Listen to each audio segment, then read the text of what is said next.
So eto na nga po mga idol, Creamline Cool Smashers sisiguraduhin makakapasok sa finals dahil sa malakas na starting lineup at panibago nilang sistema. Laban kontra sa Signal HD Spikers, sisiguraduhin mananalo. Aalamin po natin lahat ng mga detalye.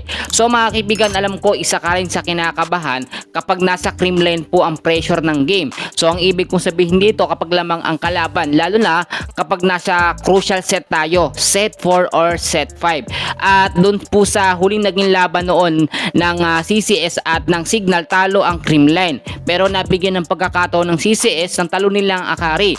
At nanalo naman sila sa unang laban po dito sa semifinals, race to 3. Kaya naman po ang second game ng Creamline dito sa semifinals ay kontra po sa kupunan ng Signal HD Spikers. Alam nyo, ngayon po kasi full force na at okay na, balik na sa original na starting lineup ang Creamline Cool Smashers. Dati minamaliit lamang nila ang CCS kasi nga no, paiba-iba ang lineup, tapos lagi pang injured no yung mga star player, si Gemma, si Tots, etong si Alyssa Valdez. Kaya naman yung mga bench player ng Creamline ang ginagamit, pero nakakapalag pa rin. Pero yung pagpasok noon sa semifinals, nahihirapan talaga ang Creamline. Pero sa pagkakataong ito mga kaibigan, kompleto na at napakalakas po ng lineup ng Creamline. Available si Gia Morado, ito pong si Gemma Galanza, Alyssa Valdez, Tots Carlos. Do hindi naman talaga maiiwasan yung mga errors no.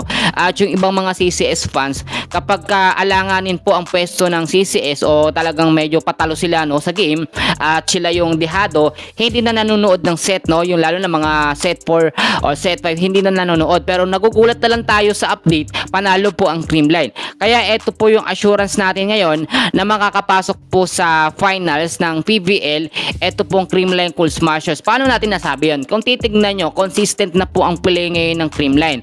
Nagkaroon ng maayos na rotasyon ang CCS, nakita natin yan sa laban ng Creamline at ng PLDT High Speed Hitters. Ang PLDT malakas talaga na team yan, nakita naman natin. Umabot ng set 5 yung naging laban nila. Then doon sa set 5, umariba po ang Creamline. Hindi rin nagkakalayo yung naging laban ng CCS sa PLDT doon sa naging laban ng Creamline at ng Signal HD Spikers na inabot din po ng set 5. Sa pagkakataong iyon, natalo lang naman ang Creamline dahil sa mga service error ng ilang mga player ng Creamline.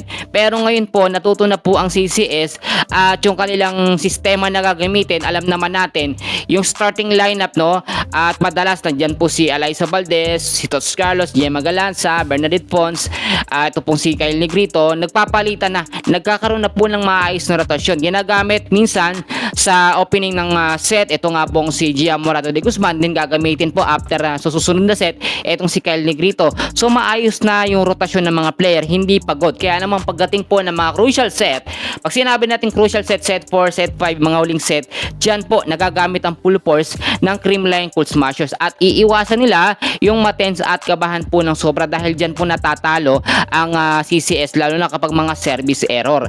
Yan po muna ang update natin sa ngayon. Naalabangan natin ang live ng PVL semifinals game 2 ng Creamline kontra sa